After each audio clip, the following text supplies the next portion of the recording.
I thought I would start by sharing some statistics. 1 in 5 people in Ontario have a disability.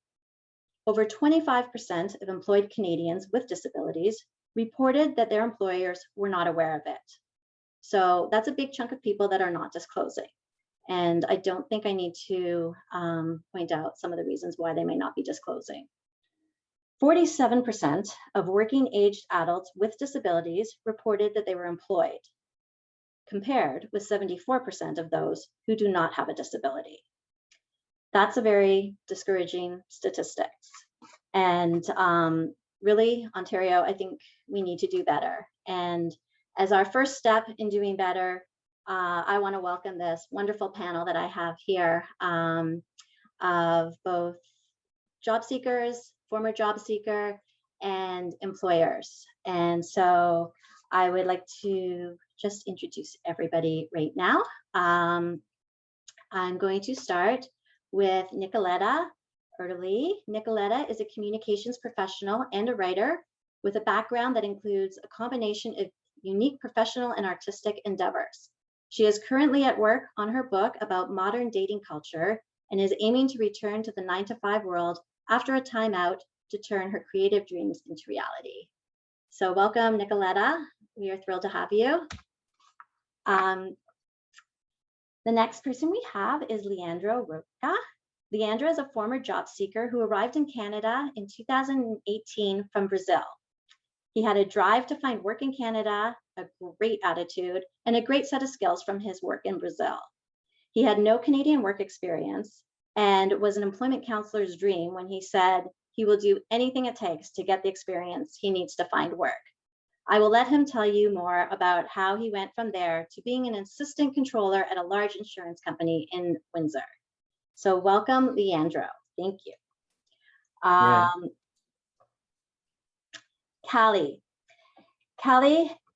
Kefalianos is a field assistant store manager for Home Depot, as well as the Toronto South District Captain for Diversity, Equity, and Inclusion. Callie and her team were the recipients of the Employer of the Year last year with Spinal Cord Injury Ontario for their ability to go above and beyond with accommodations that they made for one of our job seekers. Fatima Finnegan.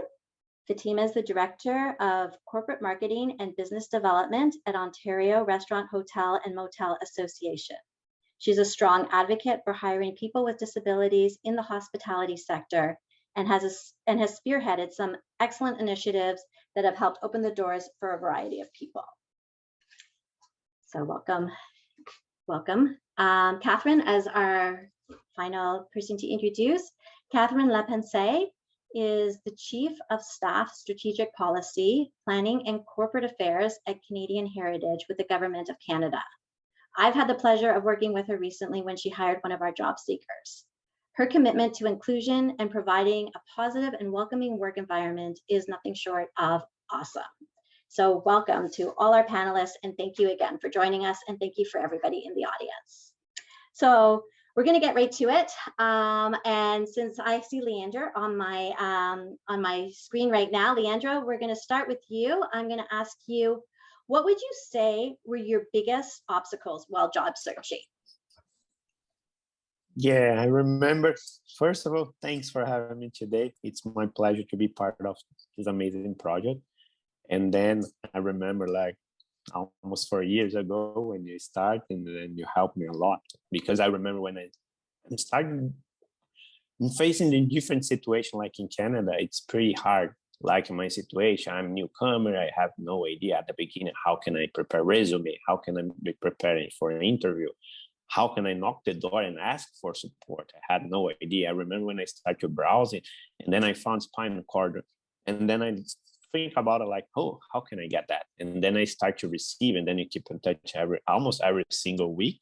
And then I remember when I get great opportunity in terms of feedbacks for how to be prepared and how can I create a great resume. Also for the interview is totally different, the approach for talking with each other, for explain. And then I reminded, this is my first phrase that I saw, how can I say, it's pretty hard to respond, like, tell me about yourself. Here it's totally different, the idea. And then I remember we talked with each other, and then I figured it out. And then I increased every single interview that I had. And then, yeah, and also for like, when you try to explain like Canadian experience, wow, it's pretty hard because I had no Canadian experience. And I just come over in Canada. And then, yeah, and then I had started, and then I'm so glad because afterwards it reach out to you and then you help me a lot. I had success right now. At the point that like I got my first job in Apple, in the Apple store, and then I move on right now to Windsor and the Global Excel, the travel insurance company that I really love. They opened the, I cannot suppose to be like Windsor, a small city, and then they be prepared to receive like in terms for accessibility for anything like that. So amazing. As much as I can, I just ask, or you know, and then they always help me being concerning like my situation, say, hey, be comfortable, don't be embarrassed to ask anything at all. That's the point that I really love, and then I really recommend someone sometimes not be only in Toronto area, you can be like GTA or outside GTA as well, and then you can get a great opportunity like my situation. You know, the company I really embrace, I can go forward. I cannot say for how long, but I really, really love. I had, okay, bad interview, I can just pull out and say, no, let's do it. Let's focus in the great interview. Thank you, Leandro. Thank you.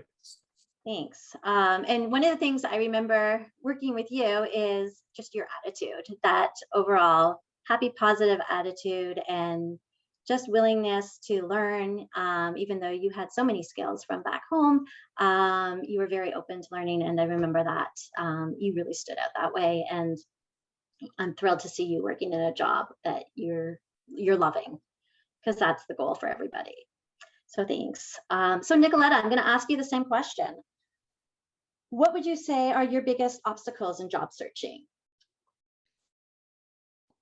So right off the bat, the biggest challenge for me right now is that there is a bit of a gap in my resume. I used to be a project coordinator for a large university, and I have quite a bit of experience in different sectors. 2 years ago, I decided to resign from my position. I had some really neat creative opportunities at the time to tour a play that I was performing in. Of course, the pandemic eventually hit, and that kind of stopped. And now I'm in the position where I am looking for 9-to-5 work again, even though I do have creative projects going on the side. But it's an enormous challenge because there are a lot of people unemployed who have lost their jobs, so the competition is higher. And you know, one of the things that has been a blessing from the pandemic times is that it opened up opportunities for people with disabilities. So let me give you an example. I use a wheelchair, and I use a service called Wheeltrans, which is very limited to Toronto. But with remote positions, I was able to start applying to places like Richmond Hill, for instance, or Mississauga, because I would have been able to work from home. But now with people slowly returning to the office, I am starting to go back to my Toronto limit. So it's been a challenge. I'm getting interviews here and there, but so far no offers. So fingers crossed.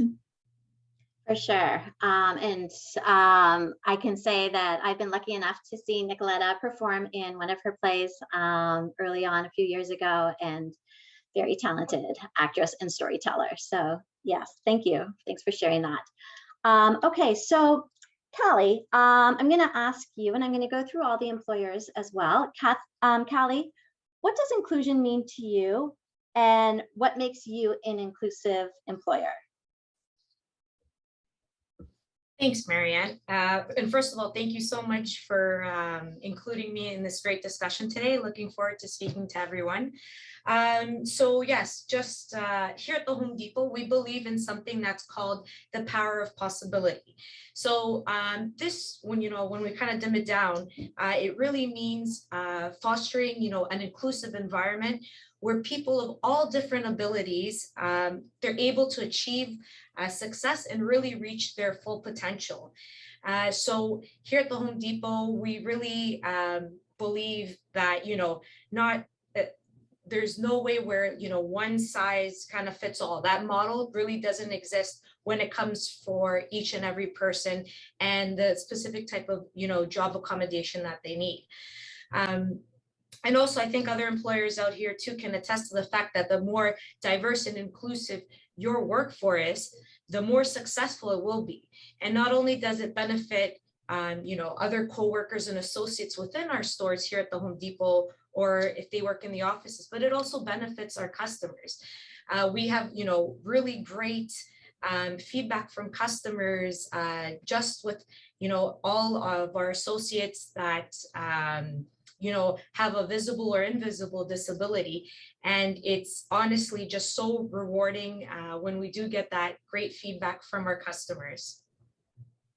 Thank you. I love when you talked about one size doesn't fit all.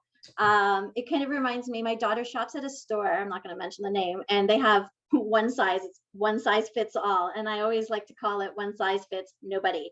And definitely when it comes to employment, working with people with disabilities, without disabilities, one size does not fit anybody. We're all very different. We have different needs. And, finding the employers that are able to recognize that and even celebrate that is great. So thank you. That was a great answer.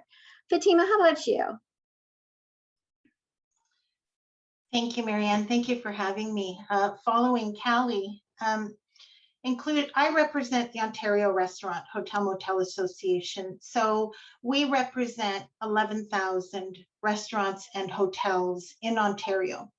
And each operator looks at diversity and inclusion in a different way. But we are an industry of inclusiveness because we accommodate. We accommodate all the time. Whether you come to a restaurant for breakfast and you don't want salt on your eggs, whether you go to a hotel and you don't want a flat pillow, you want a fluffy pillow. We accommodate. You don't want a room facing the pool, you want the room facing the courtyard. We're so used to accommodating that we take this into our employment. So when you ask me, what does inclusion mean to me? It means full and unconditional acceptance. That's what we all want as people, whether we have a disability or no disability, whether you are a newcomer to Canada with a language barrier, whatever your barrier is, we all want a sense of belonging. And that resonated with Leandro's story, where we want to feel like we are a part of a family, of a workforce, and that we're paved a way to develop our career.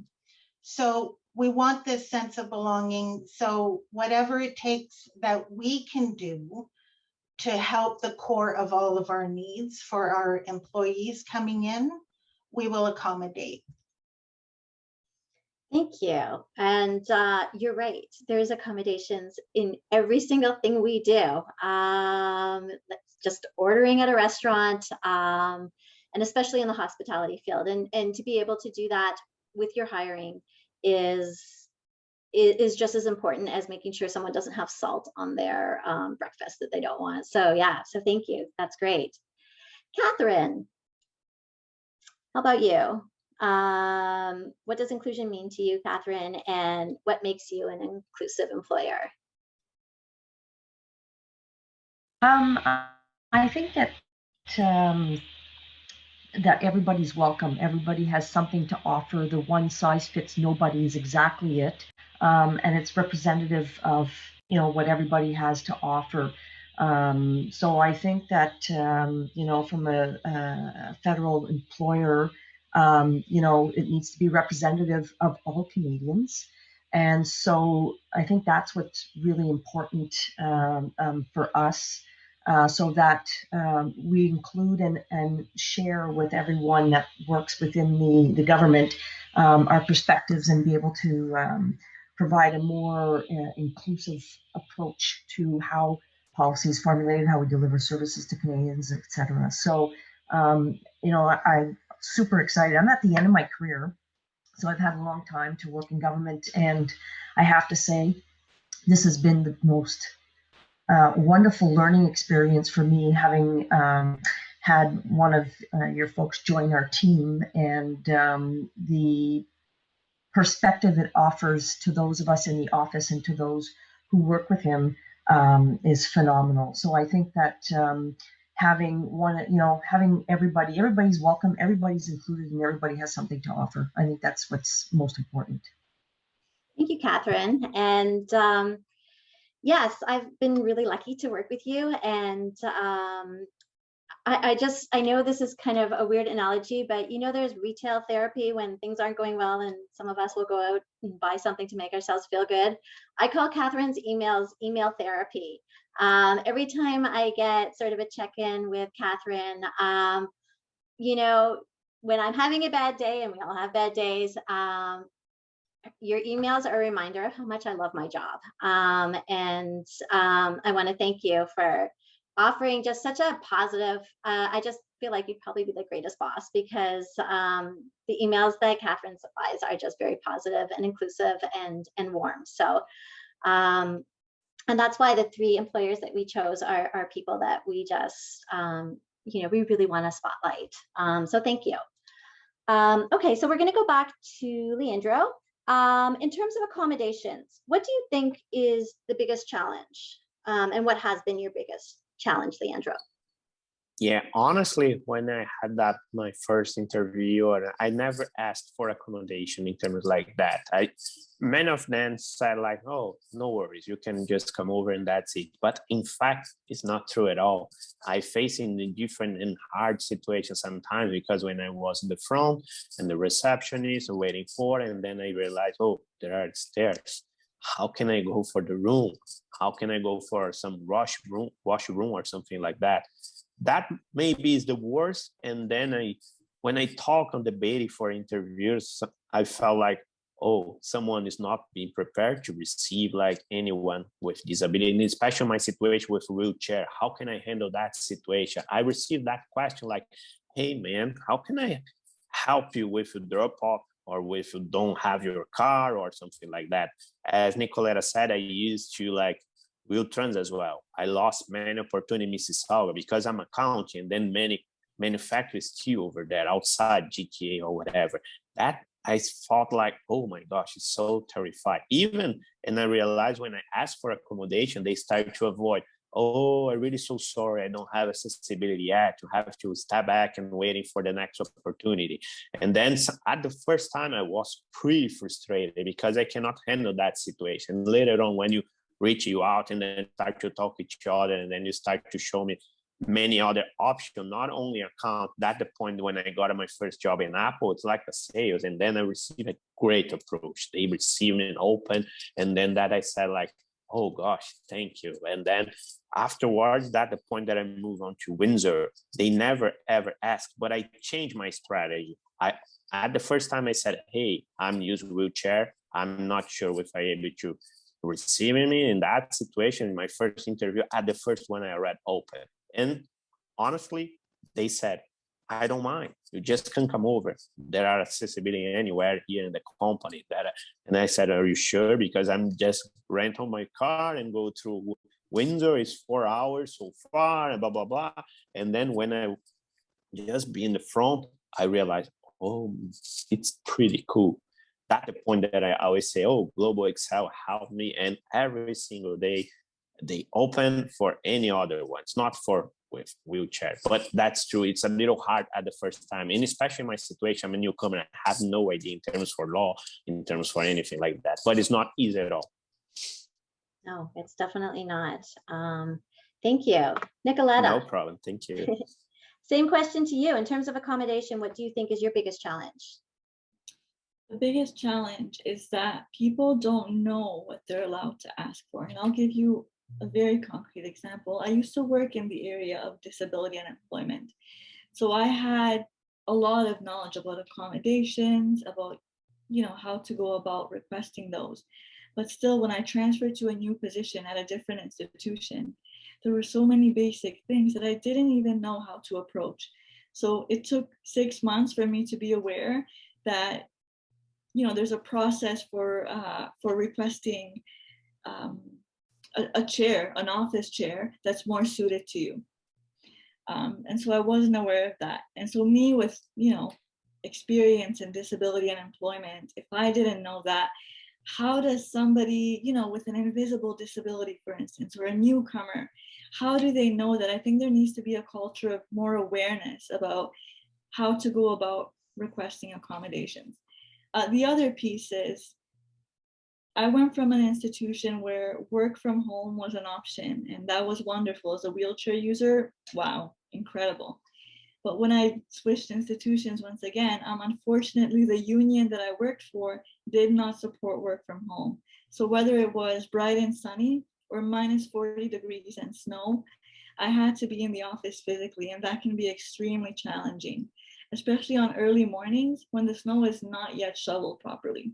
And I think that that was a contributing factor to my resignation, because even though, yes, I had these great opportunities to pursue my passions and art, there were some limiting factors that were holding me back in my position.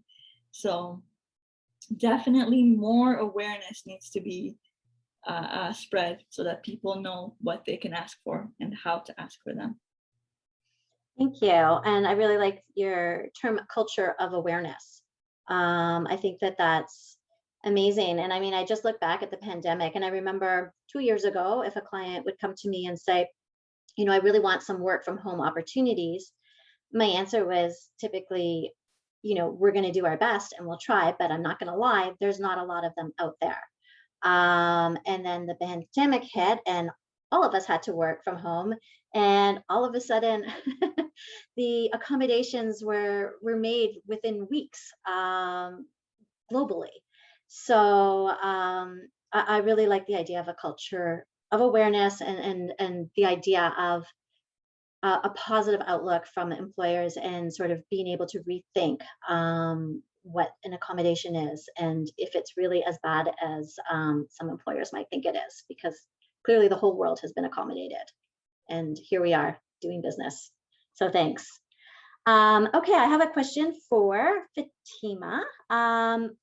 We're back on it. We're going to talk about accommodations a little bit. What are some of the accommodations that you were able to provide, Fatima, in the hospitality industry? I'm just going to carry from what you were mentioning, Marianne. Like, boy, did we ever think we'd live in a digital world? Even sitting in front of a computer like we're doing today has become the norm, where before it was something that we'd be afraid of how am I going to learn how to do this? And we all had to learn it in the skip of a day. And we have found ourselves in a digital world with technology and all the advances before us. When you ask me about what accommodations we provide, the first thing we ask, to Nicoletta's point, is we have to ask the person.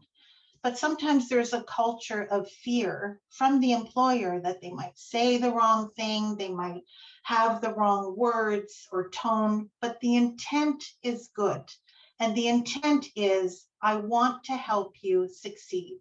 How can I help you? And you are the best person to tell us how we can make you comfortable to work at an employer's place of work. So things that we do, which sometimes mean the world to you, but is nothing to an employer, or is a small jest of modifying a schedule to accommodate for travel or for other needs, reallocating non-essential job functions. Sometimes there's workspace modifications with desks, chairs, screens, lifts. Sometimes it could be around lighting. I ran a project for a couple of years where we were hiring persons with disabilities into hotels, different hotels. And the one accommodation that I found, we had over 200 people that we employed into Toronto hotels. And the one accommodation we used was the smartphone. Everyone has a smartphone, and that smartphone became the accommodation that was necessary for the employee. Now, the employer had a new problem, because in a hotel, when you see an employee sitting on their phone, then you're thinking, oh, they're not doing their job. That's the guest's perception of the employee. So now it created a new spin of how we had to deal with something. But certainly, do never be afraid to share with us what makes you most comfortable in a work environment, because we want to help make you succeed. Thank you. I really like your idea of the open and honesty of both the employer and the job seeker. And I mean, if you don't ask, then you don't know what the possibilities are. Catherine, how about you? What are your thoughts in terms of some accommodations that you're able to provide? Well, I have to admit, and I'm glad that it was raised, in fact, because I was one of those people who was like, what if I say the wrong thing? How do I ask that question? And, but, I just went out there and asked. But I think we have a great team that accommodates folks for any physical requirements, flexible schedules, technology, whatever it is. There's nothing that can't be accommodated, and so we aim for that objective.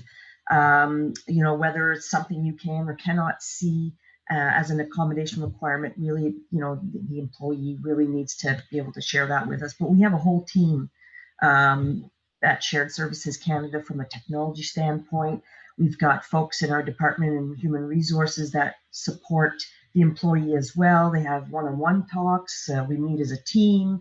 So I think that that's the most important thing. And when you can plug all the gaps and figure out what's needed, it's amazing what someone can achieve. Learning working from distance was, I figured when we first started, was going to be really difficult when the pandemic started. But in fact, it was training in advance for having our employee on board, and it actually made it so that it was such a smooth transition. And I mean, we joke, it's like he's part of the furniture, and it's because he's been there, feels like he's been there forever. And so I think from that perspective, I don't think there's a limit, and the costs are minimal when you consider the contribution that you can get out of a person. It's huge. So I think, the return on investment is massive in what you're getting back. So I was actually surprised at the extent to which the government goes to accommodate employees, only because I had not been down that road, and things have evolved, of course.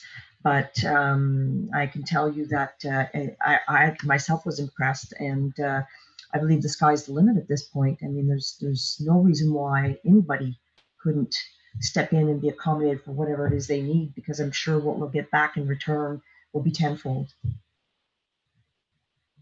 Thank you. And I totally agree with you that you do get way more. And I think the average accommodation cost at this point is $500, which for most organizations is very minimal, if that. So I think people do have some preconceived notions about what the accommodation might be. And also in terms of what Fatima was saying, and also what you mentioned of being afraid to ask somebody and saying, what do you need? So those are great points. Thank you. Callie, what about you? So yeah, there were some really great points pointed out by Fatima and Catherine, and just to kind of go off of that. So, at Home Depot, we're a retail environment where I guess the biggest accommodation that we see the most that is requested is a schedule accommodation, when in reality, that's really nothing for us. It's something that it's a no-brainer that we can definitely accommodate. Most of the time it's for, transportation, certain appointments and whatnot. And then accommodation, again, like I mentioned before, really depends on that individual.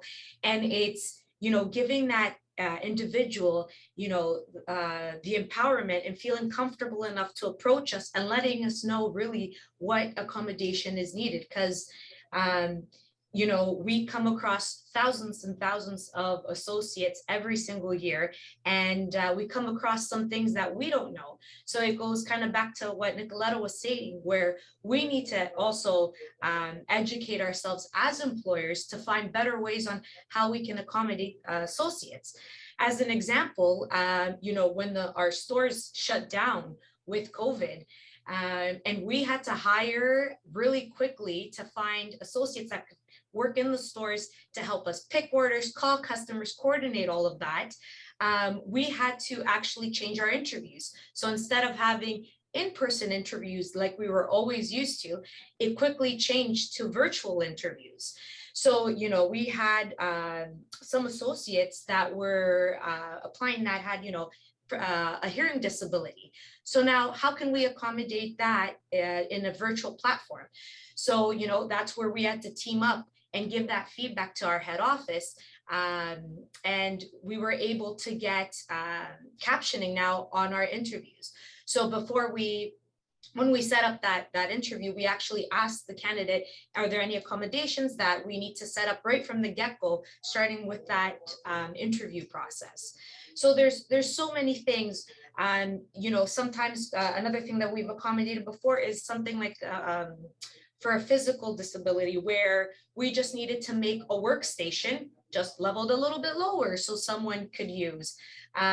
Same thing with their locker, making sure that their locker was there so it's easily accessible for them. Other accommodations could be, you know, a non-visible disability, like a learning disability.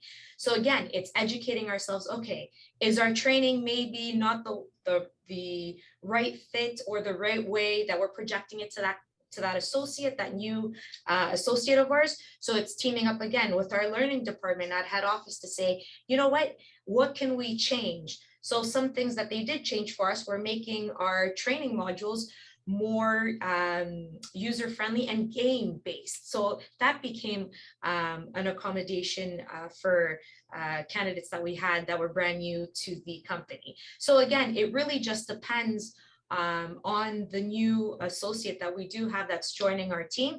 And even though we're a retail environment and, you know, we have very demanding work schedules, we're always able to educate ourselves to make sure that we're accommodating to each and every associate that works at Home Depot. Great answer. Thank you, Callie. And I really like the idea of you thinking it in terms of educating yourselves, not in terms of being put out by an accommodation. I think it is all about attitude, and that kind of attitude just makes such a collaborative effort for both of you. And in the end, you know, happy person who works at Home Depot is probably going to project that to the customers and everywhere else. So thank you. I'm going to ask this question to all of you, and then I'm going to ask another question to all of you. I'll start with Nicoletta. What advice do you have out there for the job seekers who are out there looking for work? First piece would be, don't be intimidated by jobs that look like they might be out of your league. Because, you know, oftentimes we look at a posting and we see, 3 to 5 years of experience. And if you have 2.5 years, apply. You know, most of the time you're going to learn a lot of the things that you're going to be doing on the job when you start. It doesn't matter what profession it is. I've always found that no matter, you know, what new job I was starting, I had to learn so much all over again. Second piece is have fun while you are looking for a job, because, okay, this is going to sound a little bit silly, but if you are actively applying for a job, your free time is going to be limited once you are employed. And a lot of the times, you know, it does take a while to be able to have vacation time and so forth. So really make sure that you enjoy your time if you are unemployed at the moment. And finally, you know, not every accommodation is disability related. So just final example is, I worked in an office that was extremely cold, and one of my accommodations was to have a heater. So really be honest with, you know, whoever you report to, and voice your concerns, no matter what they are. Thank you. Leandro, what's some of your advice for job seekers out there?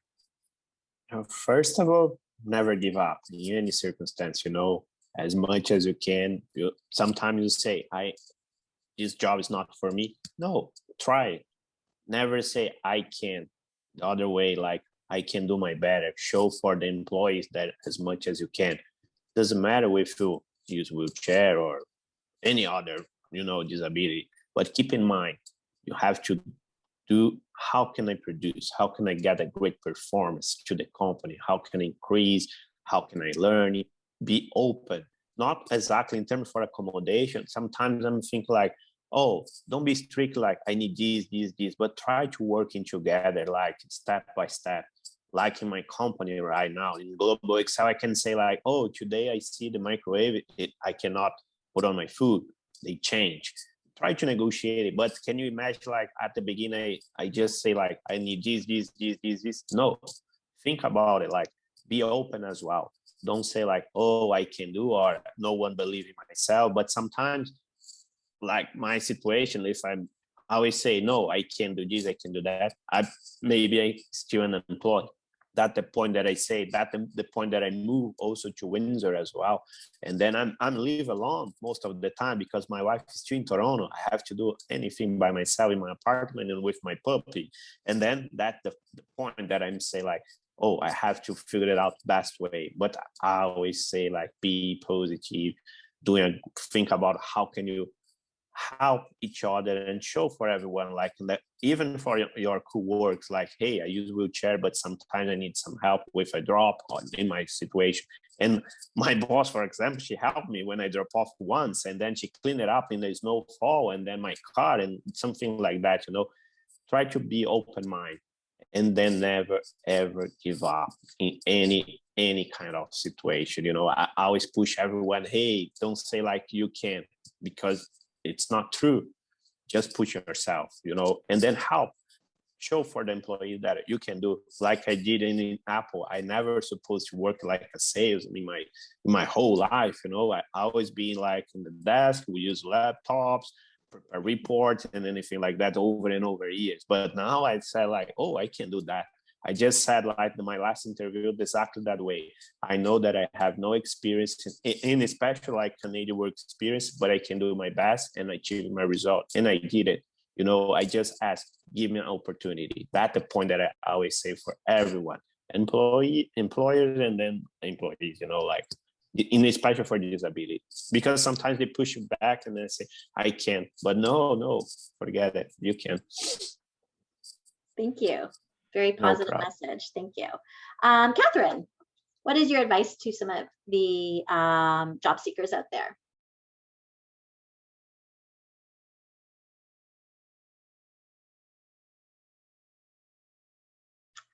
Maybe Catherine is... Oh, sorry. It's just there's a lag there no and problem. Things are cutting a bit. So my advice is go for it. Sell yourself. Focus on what you're great at. Don't be afraid to put yourself out there and be willing to learn. Don't be afraid to learn. Don't be intimidated. Whoever you're talking to across the table is feeling the exact same way. So, go in with a big smile, positive attitude, and tell us what you have on offer. I think employers look for people who are confident in themselves, and that's important. Don't be shy to ask a lot of questions. Ask about the job. Talk about your experience in relation to that job, so that for the person hiring, they can make those connections. It's look past what you're afraid of and just jump in and go. I think that people who have fun at job interviews or looking for jobs and go out there and grab it, you feel that you as the person sitting on the other side of the table, that really draws you in. And I know it did it for me when I met some of the folks through the FIP-CD program, and I walked away. I mean, every time I met with them, it was a smile on my face, and you kind of get that, yep, that's going to work. So I would say just go out there, be yourself, sell yourself, focus what you're good on. Great advice. Thank you. Fatima, what is your advice to job seekers? Great advice, Catherine. I love the confidence piece. We always talk about people with disabilities, and people with disabilities always say, look at what I can do. Don't look at me at what I cannot do. So wrap up, prepare yourself with a list. What can you do? What are you good at? What are your strengths? And I want you to go out there and you sell yourself with what those good positive qualities are about you. Because when you go in with confidence and that positive attitude, that is what is going to get you the job. Because if they see that you're going into a job interview and you are asking questions and you're there with confidence, you've done some research about who the employer is, and don't be afraid to ask questions of the employer. It's not a one-way street where the employer just asks you a question. You have the right to ask them questions as well, because you're not just working for them, they're going to be your employer for a two-way dialogue. So ask them stuff like, what do you hope that I would accomplish in the first 90 days in this position? Ask them and put them right back in the hot seat with questions, and be confident and showcase transferable skills. Things like, have you worked in customer service? Have you handled cash handling before? Have you dealt with order taking? Those are all transferable skills that we need in our sector. The rest we can train on. But boy, if you can come into our sector with a positive attitude, we'll train you with the rest. We need so many workers in our hotels, in our resorts, in our restaurants. We need help. We have a huge shortage right now. So don't cut yourself short.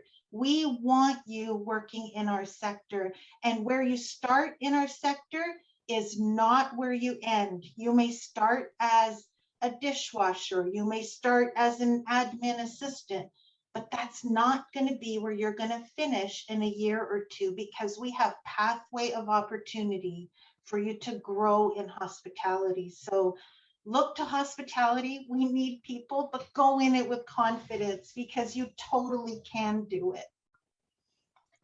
Great advice. And I love the idea of an interview is a two-way interview. It is not a one-way interview, for sure.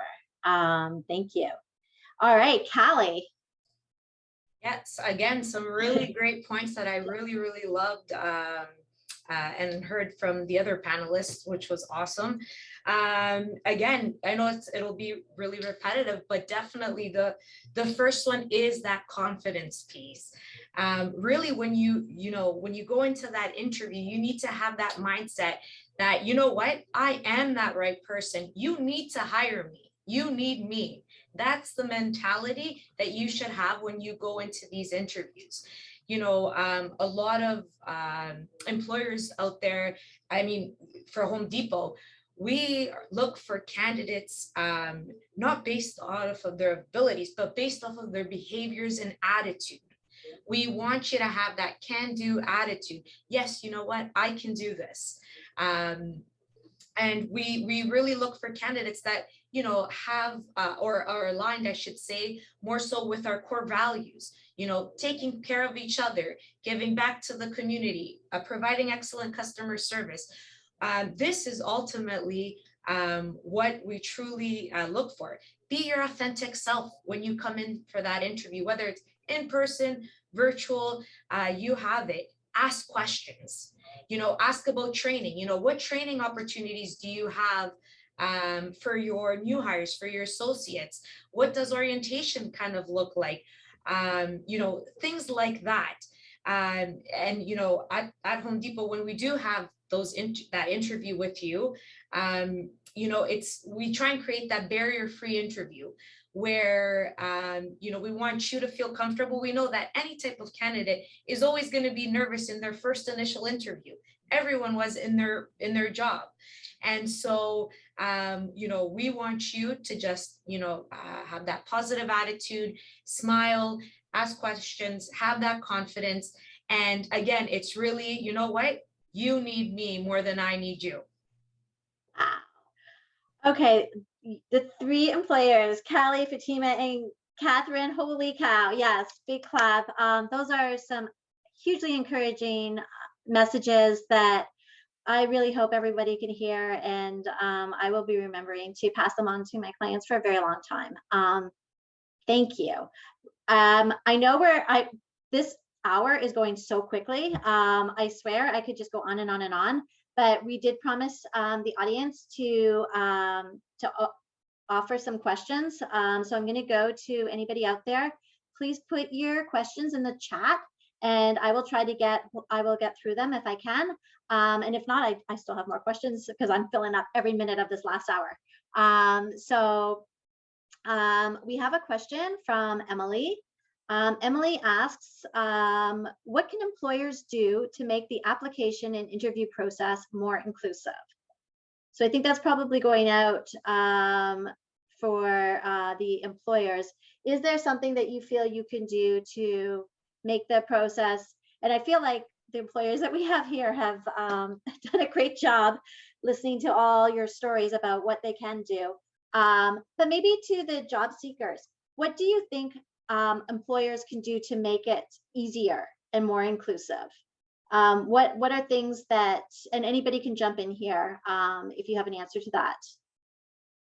Anybody have a thought, like what, when you're looking for work, what would help to make it more inclusive?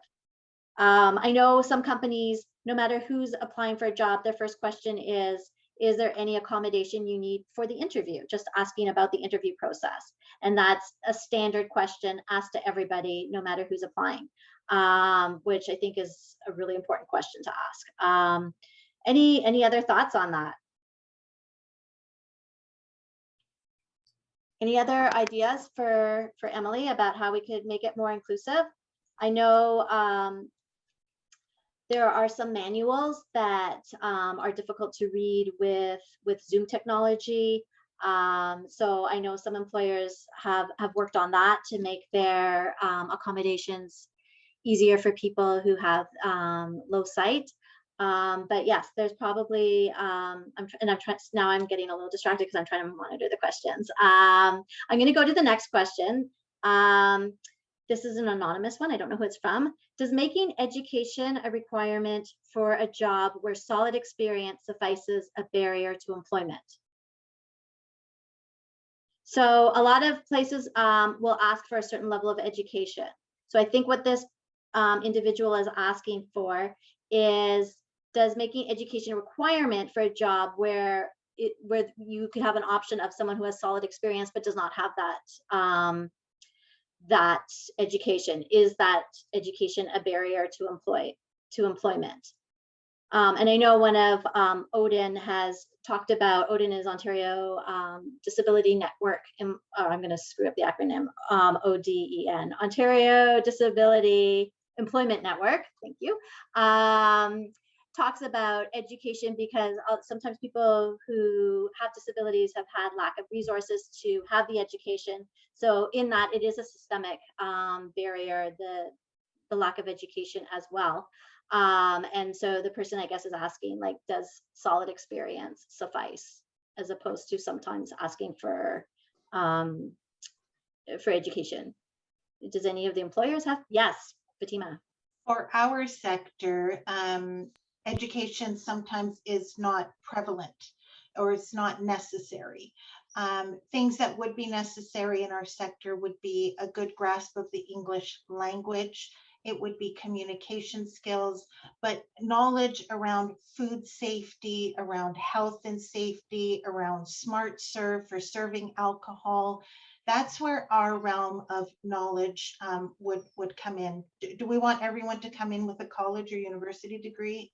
No, because we will train along the way. So we don't want to put any more barriers in front than we don't have to. Thank you. I'll read oh yes, Nicoletta. And I just wanted to add to that quickly that it comes back to that confidence piece as well, because for instance, one of the positions that I got was asking for a master's degree in the requirements. But I thought, well, I have a lot of experience. I'm fairly skilled. I have a bachelor's degree. I'm going to try anyway. And I did get the job. So sometimes you just have to look past the requirements in the posting and go for it.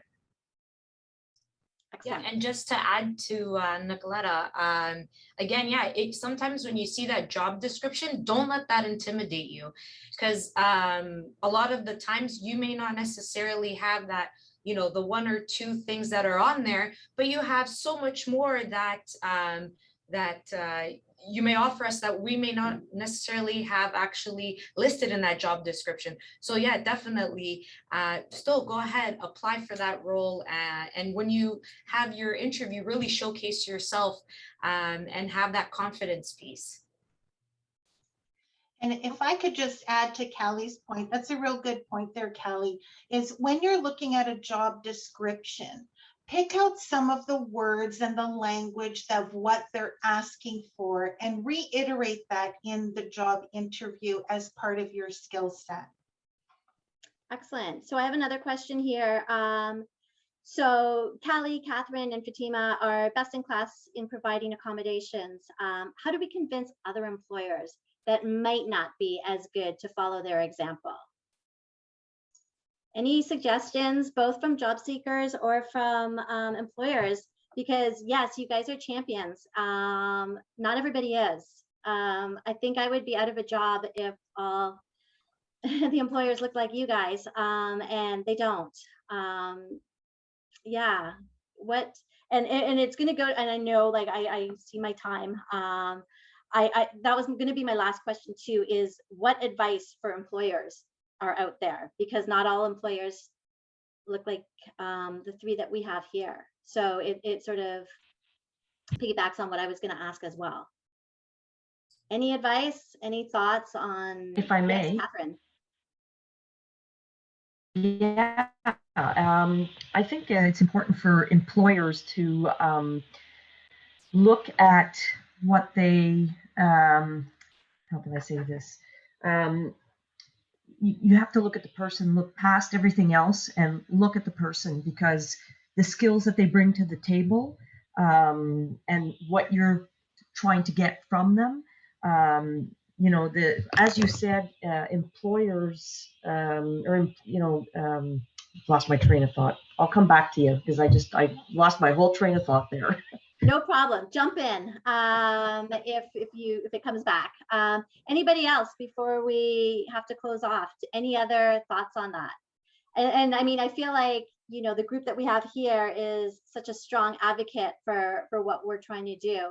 You know, obviously it would be tough to find someone to come onto this panel who's not walking the talk, but they're out there, and I know that job seekers have definitely experienced all sorts of barriers. I think, sorry to interrupt, I think that employer who's not willing to be as accommodating is really missing out at the end of the day.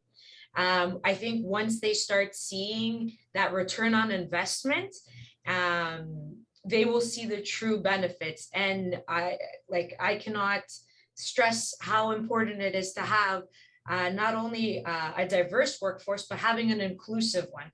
It's just all around successful for the entire organization and your customer. I think that's what, you know, they really have to just take action upon themselves, those employers, and, you know, perhaps, you know, the employers that aren't as accommodating may be showing them other employers that are and how truly successful they've been. I mean, you know, they can always reach out and see, you know, other employers and how successful they are with really accommodating their employees. So I mean, it's a little hard to say, you know, to push another employer to do the same as, you know, the employers that we have on the panel today. But it speaks for themselves, and it speaks to their brand and their organization. And Catherine, I see your hand, and back to you. Yeah, so it came back to me. Sorry about that. So I think it's important that employers understand, because I think people have preconceived notions of what it could be or what issues they may have or the challenges, when in fact it's absolutely the opposite. And I noticed earlier in the chat that someone said that the percentage of persons with disabilities with absenteeism, it's extremely low, and it's true. You know, you're missing out. There's the costs are not necessarily significant. There's not, the challenges aren't as significant as you might think. Don't make assumptions. Go for it. Meet the people. Look at the employee, not everything else. Look at what they have to offer. I think that's what's important. And I think there's a lot of misinformation or misunderstanding out there. And I think education is one thing that employers need to, like, they need to understand, need to know how easy it is and how much that, folks have to contribute. Absolutely. Thank you. And I know we're out of time. I sort of want to end and sort of just finish with what Callie was saying about the inclusive environment, because let's face it, the world out there is very diverse. So your customers are very diverse. The people you are serving are very diverse. So having a diverse workforce just makes sense, because that's what is out there anyways. And that's how we all are. We are all diverse. So I know that it's 3 o'clock, or it's 4 o'clock, and this was the fastest hour ever. I feel like I said, we could just keep going on. I want to just stop because it's almost over, and I just want to say a real big thank you, Nicoletta, Leandro, Fatima, Callie, and Catherine. Thank you so much for making this such a great hour and opening up conversations that I hope continue for a long time going. This is just scratching the surface. So thank you, all of you, for sharing your afternoon. And thank you, everyone who's tuned in. I really appreciate it. And all your questions and engagement. A last thank you to our sponsors, Motion, Right Rehab, and Molinek. Thanks for making this possible, because I do believe we need a lot more conversations like this to get things rolling in Ontario, so that we are an inclusive Ontario. So I'm going to thank you all, and we are done for today. Hope everyone has a great afternoon and is able to enjoy the wonderful, hopefully it's great all over Ontario and Quebec, because I know Catherine is in Quebec, but enjoy the wonderful weather, and thank you again. I really appreciate everyone who was here. Thank you. Thank you. Bye.